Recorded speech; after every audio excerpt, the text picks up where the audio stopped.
Assalamualaikum warahmatullahi wabarakatuh.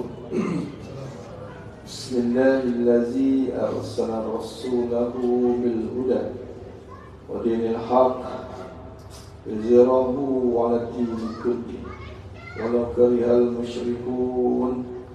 Asyhadu an la ilaha illallah wahdahu la syarika lah, lahul mulku wa lahul hamdu yuhyi wa yumiit wa huwa ala kulli syai'in qadir.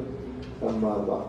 Pertama, terima kasih kepada semua yang hadir pada malam ini. Kita banyakkan puji dan syukur kepada Ilahi kerana limpah karunia-Nya. Allah memberikan kepada kita kesihatan, Allah memberikan kepada kita kekuatan, Allah memberikan kepada kita nikmat yang cukup banyak, sehingga nikmat yang cukup banyak itu umat kita lagi menjadi hampir, umat kita lagi menjadi dekat, umat kita lagi menyayangi Allah Subhanahu wa ta'ala.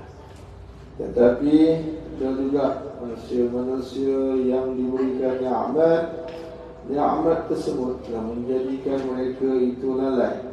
Nikmat tersebut telah menjadikan mereka itu lari. Nikmat tersebut telah menyerumuskan diri mereka ke lembah kehinaan. Kita mohon kepada Allah supaya Allah memasukkan kita dalam golongan yang pertama, dan kita mohon kepada Allah supaya Allah menjauhkan kita daripada golongan yang kedua. Amin ya rabbal alamin. Alhamdulillah, tuan-tuan dan puan sekalian, nama tak usuh 20 nama rasa lebih kan?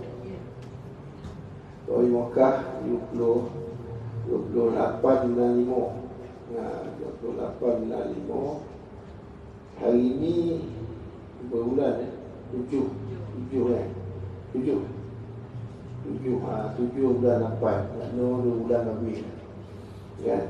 Alhamdulillah. Balik dah awal Balik dan 7 lagi dah balik. Berapa bulan 7?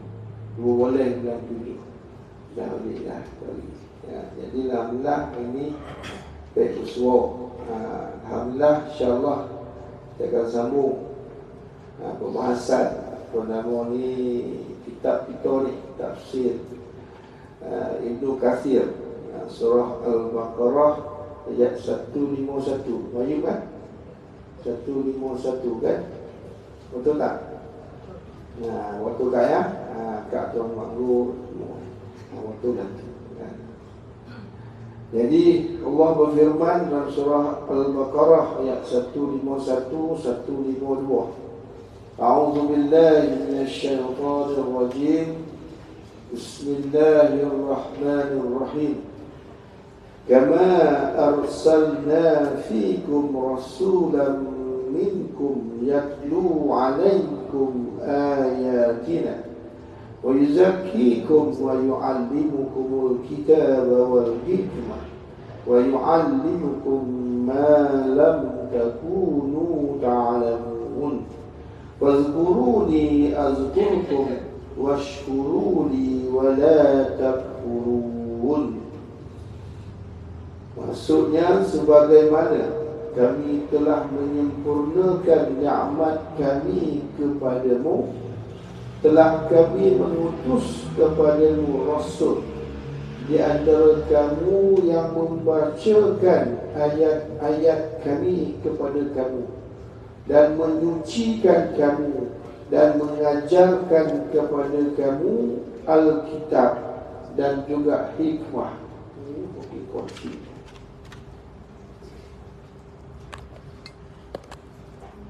Alkitab dan juga Al-Hikmah, yakni As-Sunnah, mengajarkan kepadamu apa yang belum kamu ketahui, malam takunu ta'lam.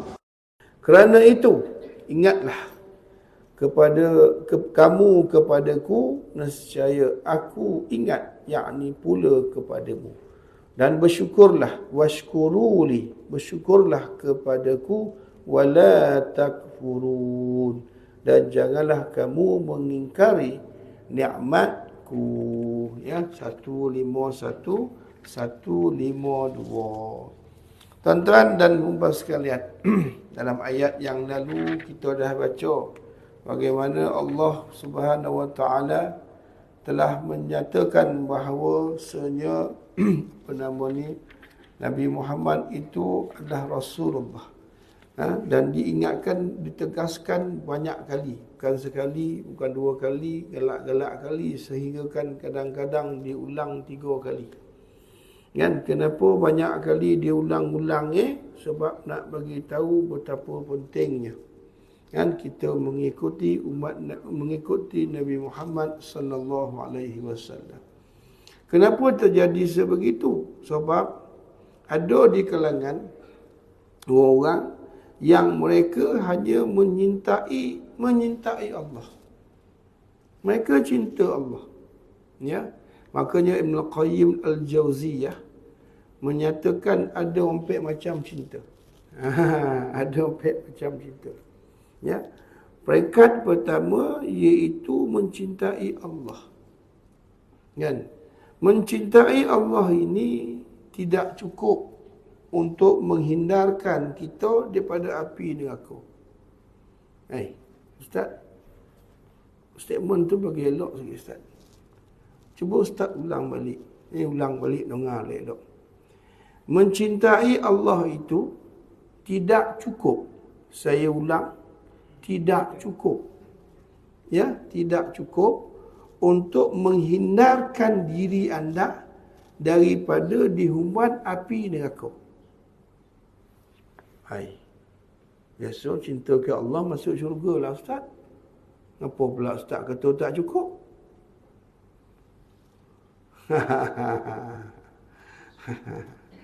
Kenapa Ustaz kata tak cukup? Cinta kepada Allah tak cukup? Tak cukup. Kenapa? Kalau kita kata kita cinta Allah sudah memadai untuk kita masuk syurga, bermakna orang Yahudi pun masuk syurga, orang Nasrani pun masuk syurga. Dan ada agama lain yang bertuhankan Allah, cuma melakukan sembah yang lain. Ya, orang Yahudi Tuhan dia siapa? Dia pun percaya kepada Allah. Orang Nasrani percaya kepada Allah tak? Percaya. Apa pula tak percaya? Kan, maknanya kan, kalaulah kita kata mencintai Allah itu sudah memadai kita masuk syurga, tak betul. Tidak memadai. Kenapa? Sebab dia ada cinta yang kedua. Yang dikatakan oleh Ibn Qayyim Al-Jawziyah, iaitu mencintai Allah dan mencintai apa yang Allah cintai. Ni dia tuan-tuan. Macam mana tu Ustaz? Kan, cuba elaborate sikit, orang Rembau kata. Kan, cuba torang sikit. Tuan-tuan, ada satu ayat Al-Quran. Allah sabut, Allah berfirman. Allah menyatakan, in kuntum tuhibbuna Allah fattabi'uni yuhibbukumullah. Jika kau ngobar ke aku, kau cintakan aku, makanya kau kena cinta apa yang aku cintai.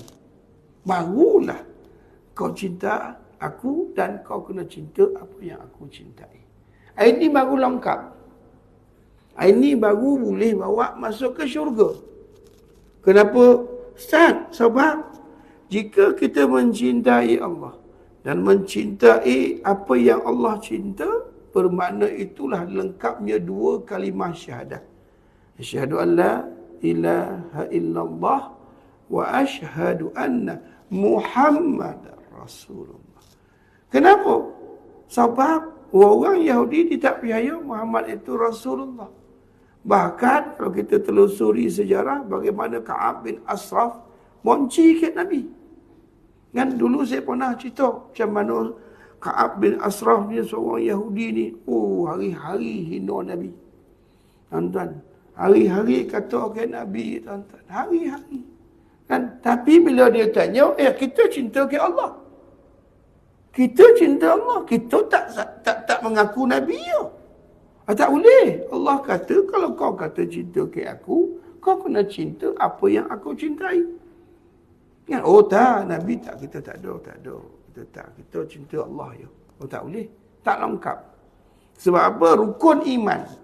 Ya, di antara rukun iman yang 6 tu, di antaranya percaya kepada Rasul. Ya, kepada Rasul. Semua Rasul. 25. Bukan setakat Nabi Muhammad SAW saja. Semua. Daripada Adam sampailah kepada Rasulullah.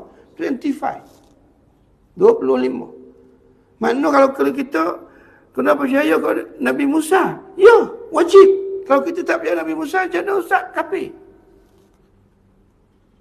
Kan? Tapi kita percaya juga ke Nabi Isa, ustaz.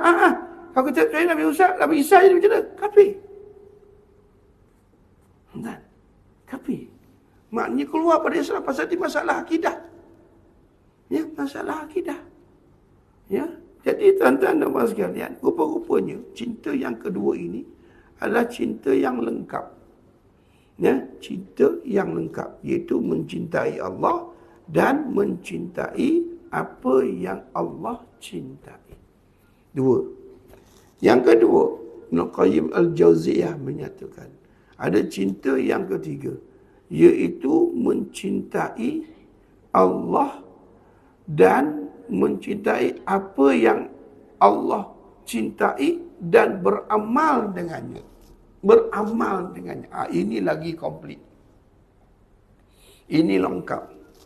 Kan? Makna yang ketiga ini lengkap. Pasal apa lengkap? Pasal ada beramal dengannya.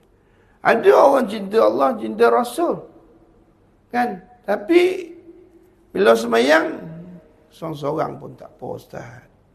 Bukan salah, tak salah tu dah.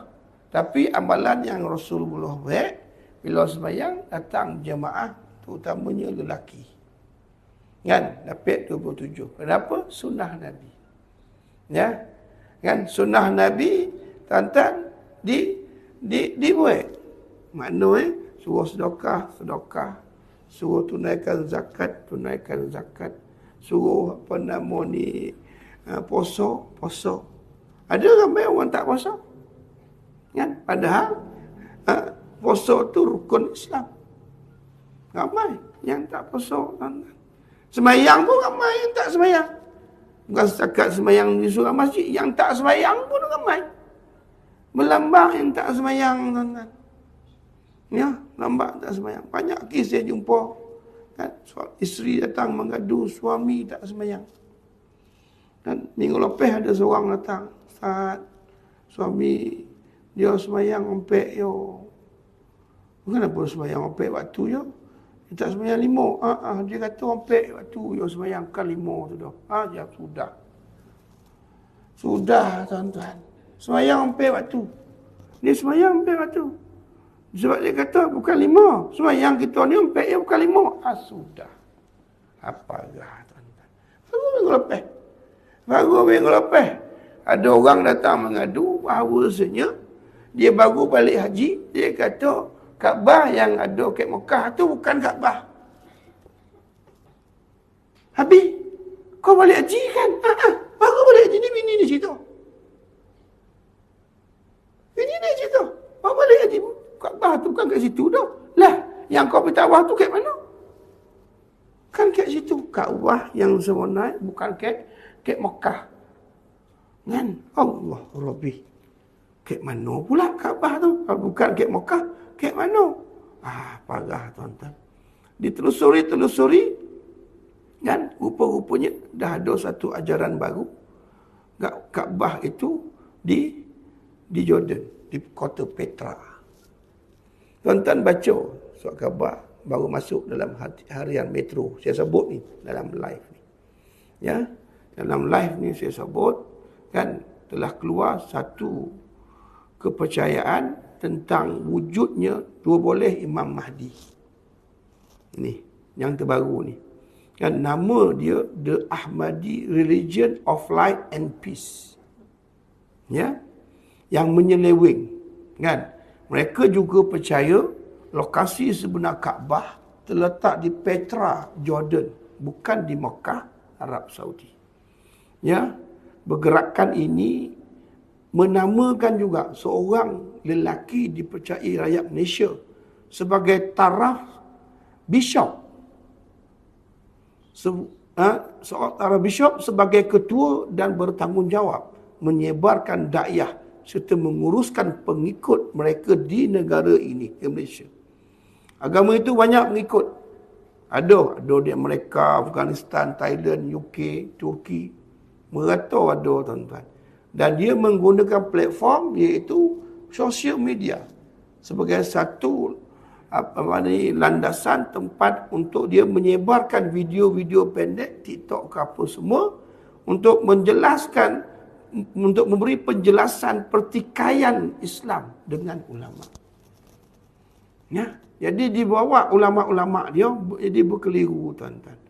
Dan mereka ini, tuan-tuan, individu yang mengasaskan ajaran ini bernama Ahmad Ismail, ataupun dikenali oleh pengikutnya sebagai Imam Ahmad Al-Hasan, berasal daripada Basrah, Iraq.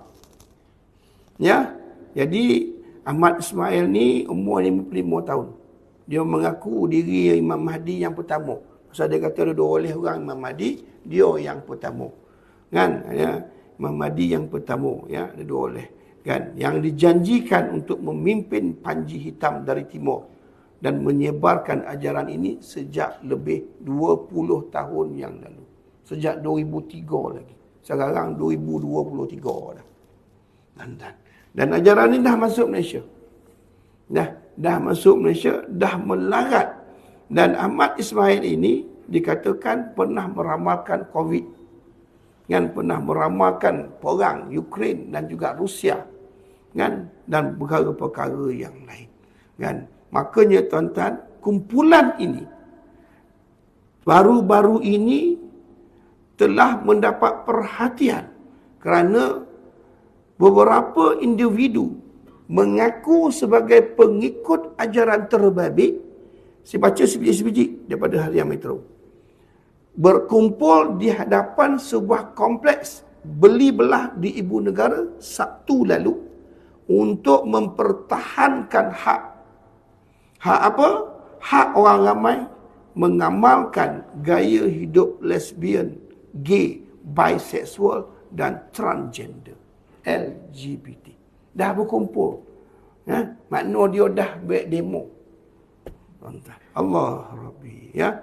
Makanya susulan itu Harian Metro melaporkan 8 lelaki dipercayai pengikut ajaran terbabit ditahan sebelum dilepaskan dengan jaminan polis kerana berhimpun sambil melakukan kritikan terhadap Mahkamah Syariah dan polisi kerajaan berhubung isu LGBT. Entah. Ya, dah ada. Saya ingat minggu lepas berita ni saya tak tahu lagi. Tapi saya dah tahu awal dah pasal doa isi datang jumpa saya. Bila saya baca berita ni, sama seperti yang dinyatakan oleh perempuan tersebut. Dan perempuan itu bukan orang yang pertama. Sebelum ini pernah datang 2 orang wanita yang mendakwa suami dia marah dia sembahyang. Dia tengah sembahyang ni, tuan-tuan. Laki balik, "Woi, sembahyang apa tu? Tak payah sembahyang." Dah ada. Jauh sebelum ni. Belum saya pergi haji lagi, tuan-tuan. Dah ada. Ya, dah ada. Seorang suami sembahyang, kan? Dia tak sembahyang 5 waktu. Tapi sembahyang ni malam je. Pukul 2 pagi sembahyang duduk pokok. Ada, tuan-tuan.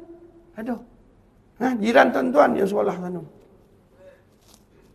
Ya, jiran tuan-tuan sebelah sana. Sembahyang berpokok. 5 waktu tak sembahyang. Tapi pukul 2 pagi duduk kat luar sembahyang berpokok. Tapi bukan sembahyang macam tu. Akak tengok macam mana dia sembahyang. Dia duduk, dia tokak berdiri bawah pokok tu. Tapi sembahyang apa berdiri macam tu? Tapi dia apa sembahyang? Allah Rabbi. Tuan-tuan dan puan sekalian. Ya. Makanya tak cukup kalau tak beramal. Kalau beramal sosial pun happy. Ya, beramal sosial pun happy. Tuan-tuan dan puan sekalian, Allah Rabbi. Makanya Ibn Qayyim Al-Jauziyah menyatakan ada cinta yang keempat. Mencintai Allah bersama dengan Allah. Ini yang lagi latest. Mencintai Allah bersama dengan Allah. Menyamakan Rasulullah adalah Tuhan. Pernah dengar tak?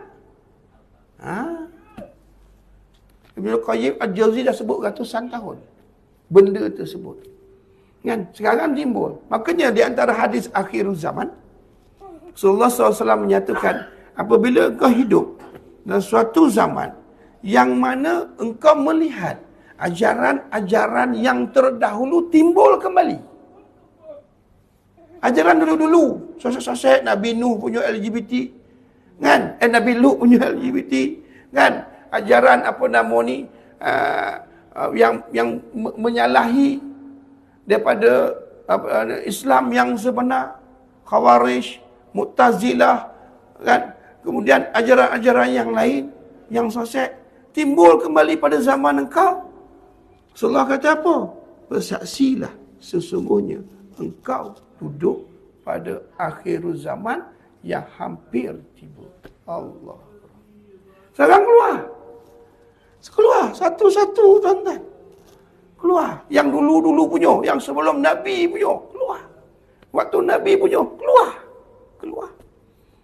keluar sayang. Bermakna kita sedang duduk hampir dengan waktu kiamat. Allah. Hampir. Pasal dah keluar banyak, tuan-tuan. Kan? Nabi Muhammad tu Allah. Allah tu Nabi Muhammad. Dia menyatakan sebegitu. Ingat elok, jangan potong sekorek-sekorek dalam perkataan saya. Saya ngobar dalam ni. Kan orang kod yang termampu saya. Yang menyamakan. Orang sekarang ni boleh korek. Kan? Parah lah. Tak betul. Mana boleh, Allah bukan makhluk. Allah bukan makhluk. Macam mana menyamakan, walaupun Nabi Muhammad itu makhluk yang istimewa, dia tetap makhluk. Dia tetap makhluk. Allah Rabbi. Tapi masalahnya ada yang percaya. Ada yang jadi pengikut. Astaghfirullahaladzim. Ya Allah, Ya Rahman. Kembalilah. Kan? Kembalilah kepada ajaran yang sebenar. Makanya dalam ayat ini Allah menyatakan, Allah mengingatkan hamba-hambanya yang beriman akan nikmat yang telah dikurniakan kepada mereka berupa perutusan Nabi Muhammad SAW. Maknanya Allah utuskan Nabi Muhammad ke kita ni, ini adalah satu nikmat yang tak ada taruh banding. Satu pemberian yang amat besar, yang telah mengeluarkan kita daripada jahiliyah kepada orang-orang yang beriman. Maknanya apa, tuan-tuan? Kalaulah kita duduk sekarang ni, waktu kita duduk sekarang ni, Nabi belum ada. Mana Nabi belum turun, Nabi belum lahir, Al-Quran belum turun. Kita duduk zaman apa? Kita duduk zaman jahiliyah. Zaman jahiliyah. Kenapa dinamakan zaman jahiliyah? Sebab zaman itu orang tahu tetapi dia tak melakukan apa yang dia tahu. Dia tahu Allah layak disembah, Allah yang berhak disembah. Disembahi Latta wa Uzza wa Manna wa Hubbat wa Suwa. Disembah itu. Sedangkan dia tahu yang patut disembah Allah. Firaun, kan, ana Rabb, aku Tuhan, mengaku. Sewaktu Allah tenggelamkan dia kata apa? Anta Rabb, kaya Tuhan, bukan dan tu dah. Tapi tak cakap ke-9 lah, cakap bahasa Arab lah. Kau Tuhan, kan dan tu dah. Siap berdoa lagi ke Allah. Sebelum mati itu, siap doa, ya Allah, kalau engkau hidupkan aku, makna selamatkan aku daripada ini, engkau akan lihat aku lebih beriman daripada Musa dan juga Harun. Maknanya dia ngobar ke Allah, kalau kau selamatkan aku akan beriman kepada engkau. Kan lebih lagi daripada Musa, daripada Harun. Tapi tak. Pasal apa? Sebanyak sudah sampai ke halkum. Kan taubat sudah tidak diterima. Allah Rabbi. Kan Abu Jahal. Nama apa? Amru bin Hisham bin Mughirah. Kalau sebut nama tu seorang pun tak kena. Amru bin Hisham bin Mughirah. Tu nama siapa? Nama Abu Jahal. Abu Jahal tu bukan nama itu gelaran dia. Gelaran siapa? Amru bin siapa? Hisham bin Mughirah. Nama asal Bani. Nama asal. Gelaran dia apa? Abu Jahal. Kan? Apa makna Abu Jahal? Kepala, ketua kepada orang-orang jahil yang ada ke Mekah. Bagaimana dia dapat gelaran tersebut? Macam mana dia dapat? Bila dia membunuh Sumayyah. Bila dia membunuh Yasir, suami kepada Sumayyah. Bila dia membunuh salah seorang daripada anak Sumayyah dan juga Yasir. Dek kerana terlampau. Tuan-tuan, teruk warna perbuatan dia. Dipanihkan bosi, tuan-tuan. Kan? Disuloh je. Suloh. Ada seorang kata dipanggang. Mana dimasukkan bosi dipanggang. Wa imma suloh ko panggang semua teruk. Semua seksa. Bayangkanlah nak mati sementara nak mati tu kena panggang macam mana. Bayangkanlah suluh tu sementara nak mati macam mana sakit Allah Rabbi wa Rabb.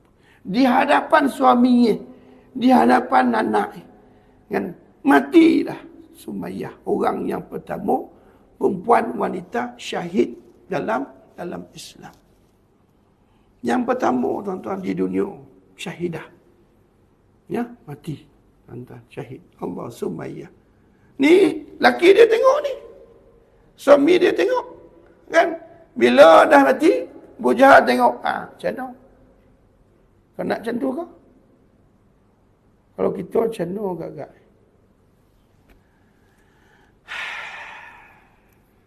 Tapi inilah dia keimanan. Allah, keimanan. Keimanan ni soal hati, tuan-tuan. Bukan soal kuat kita. Kalau kira kuat, Sumayyah perempuan apa kuat? Tak ada kuat tu dah. Bahkan kalau orang tu sendiri sadar pun semua, kalau keimanan tak ada, tuan-tuan tahu. Soal kuat seperti itu adalah soal hati. Hati iaitu soal keimanan. Bagaimana dia dengan keimanan dia itu boleh mengatasi segala rasa takut. Segala rasa takut boleh diatasi, tuan-tuan. Termasuk diugut untuk disulah. Bahkan bukan diugut, disulah, tuan-tuan. Tuan-tuan bayanglah macam mana kita, minta maaf, tuan-tuan, kakak sekalian. Ketika nak disulah tu macam mana merontok. Kita kena basi panis. Kat dapur pun meloncek.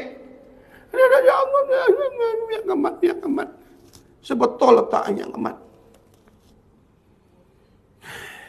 Allah, tengok dah comel. Kan? Apa kata suami? Aku tetap bersama dengan dia. Mati. Dia buat benda yang sama. Anak dia kocik. Budak kocik ni. Sama. Mempunyai keimanan sama. Hati. Allah, tuan-tuan. Kok anak kita habis, tuan-tuan. Tak apalah kita main game. Tak payah disuruh bagi game. Sudah selesai masalah. Bagi handphone apa nama iPhone apa? Pek boleh apa nama tu yang mahal tu. Woi yang tu habis di kedai, tuan-tuan. Habis di kedai, tuan-tuan. Yang dengan boi macam tu dah selesai, tuan-tuan. Rapuh, tuan-tuan. Nipih, fragile. Tuan-tuan, keimanan. Makanya, tuan-tuan dan puan sekalian, kalau kita telusuri keimanan, hebatnya keimanan. Bagaimana sahabat Nabi yang kaya sanggup tinggalkan Ar-Rumi, datang ke Mekah, Papua ke Danau. Di Mekah dijalankan perniagaan kaya. Tuan-tuan, bila Rasulullah kata berhijrah dia, tuan-tuan, dia sokek dia orang-orang kafir Quraisy, tuan-tuan. Kau marin datang ke tempat kami Papua ke Danau. Kan bila kau datang ke sini menego rayung kau, tiba-tiba kau nak pergi hijrah. Kan? Apa Ar-Rumi kata? Kalau itu yang menjadi sesuatu yang boleh melepaskan aku, kau ambil semua harta aku. Kau ambil semua. Rumah aku, dia orang kaya, tuan-tuan. Rumah aku, kau ambil, kereta aku kalau sekarang macam itulah. Kan ternakan aku, apa yang aku ada, kau ambil. Biarkan aku, lepaskan aku, walaupun selepas sembilan untuk pergi berhijrah. Habis tinggal kosong, tuan-tuan. Kosong. Ada berani? Oi, tak pek dah, Ustaz. Mana kita berpuluh tahun cari Ustaz. Nak beli rumah tu, nak beli kereta. Allah, Ustaz, tak. Orang seperti inilah, tuan-tuan, dia tidak akan ganti keimanan dengan harta. Walaupun sanggup ditinggalkan. Walaupun ditinggalkan semua, makna semua zero. Pori jalan kaki zero. Kosong. Kosong. Allah Rabbi. Kan 3 beranak meninggalkan Madinah, meninggalkan Mekah. Kan? Balik ke Mekah bunyi pun. Oh, bunyi baru pula ya. Oh, dah suruh qamat dah. Kau jap dulu kita berhenti. Kan? Habis kan 3 beranak. Anak wain dah. Nabi Madinah. Kau pergi, tinggal anak bini kau. Agak-agak tuan-tuan berani tak? Akak-akak berani tak? Kan, suami pergi. Ni akak-akak tinggal dengan anak seorang tinggal. Oh, tak menyanyi kita. Jangan tinggal daku. Nyanyi kita, tuan-tuan. Rabuk nyanyi macam tu. Laki pun dengar nyanyi macam tu. Ya tak apalah, kita tak payah pergi tu dah. Itu kita. Bukan sahabat. Sahabat tak macam tu. Bang, poi. Ni bini bang poi. Anak kata apa? Ayah poi. Ayah ni dengan hibur poi, tuan-tuan. Setahun menangis, tuan-tuan. Allah Rabbi. Sampai orang kafir Quraisy bingai dengar telingoi, tuan-tuan. Alah payah mau nak setahun menangis kau poi lah. Jalan kaki daripada Mekah ke Madinah, tuan-tuan. Pek kati 60 kilo, tuan-tuan. 7 jam naik bas. Saya tahulah saya naik bas. Sepanjang perjalanan itu, ya Allah saya tengok. Ya Allah macam mana berjalan, ya Allah. Kita naik bas pun hara. Kita tengok Bukit Buka tu. Macam mana kau berjalan ni? Astagfirullah. Kita nak suruh nak lapis bini kita berjalan pergi Kedah lah. 400 kilo kan nak pergi rumah Bayuk. Kan Perak Bayuk kan? Perak Kedah Bayuk. Kedah. Boleh nak pergi rumah Bayuk jalan kaki. Highway tu orang apa? Arat penuh tu pergi jalan. Berani tak? Jalan kaki. Tak apik dah Ustaz. Kau jauh gila tu. Kita kata dalam keadaan torang macam ni lampu kan. Di sana mana ada lampu? Mana ada arat? Bukit Buka dan pasir. Tak mau. Itulah dia yang namanya keimanan mengatasi segala. Segala. Walaupun sukar, walaupun payah, tuan-tuan. Maka Allah turun ayat ni. Ni ayat yang kita baca ni surah apa ni Ali Imran, surah Baqarah ayat 151 152 ni Allah mengingatkan hamba-hambanya yang beriman akan nikmat yang telah dikurniakan kepada mereka berupa perutusan Nabi Muhammad SAW sebagai rasul.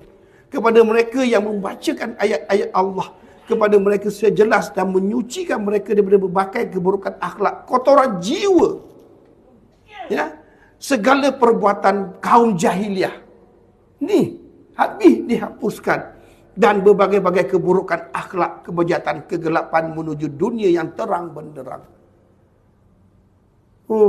Tak pedah, tuan-tuan dan puan sekalian. Itulah dia. Kan mengajarkan kepada mereka kitab Al-Quran dan juga hikmah, iaitu As-Sunnah. Dan mengajarkan kepada mereka yang tidak mereka ketahui. Sedangkan sebelum mereka ini, mereka hidup dalam keadaan kebodohan, jahiliyah. Dan tidak mempunyai tata karma dalam berbicara. Berkat risalah yang dibawa oleh Rasulullah SAW, mereka berhasil pindah ke darjat para wali dan tingkat para ulama. Dan akhirnya mereka menjadi orang yang berilmu, sangat mendalam, memiliki hati amat suci, penampilan apa adanya dan berkata paling jujur. Allah Rabbi wa Rabbus samawati wal ardi. Inilah ayat inilah yang Allah nak bagi tahu kat kita, tuan-tuan. Nak bagi tahu kat kita, inilah dia ayat ni. Kau ingat elok-elok ayat ni. Kan?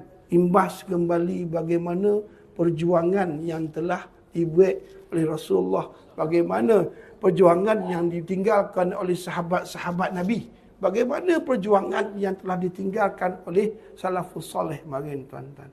Bukan senang, tuan-tuan. Hinggalah kita ke sini jumpa dengan Islam, tahu tentang Islam, hasil daripada kekuatan as-sabiqunal awwalun, kelompok yang pertama, iaitu orang-orang yang terbaik. Okey, berhenti. Tuan-tuan dan puan sekalian, insya-Allah kita sambung pada hari yang baik. Terima kasih atas perhatian. Mohon maaf jika terkasar bahasa tersilap kata. Yang baik datang daripada Allah, yang lemah diri saya. Sudahi dengan wabillahi taufiq wal hidayah.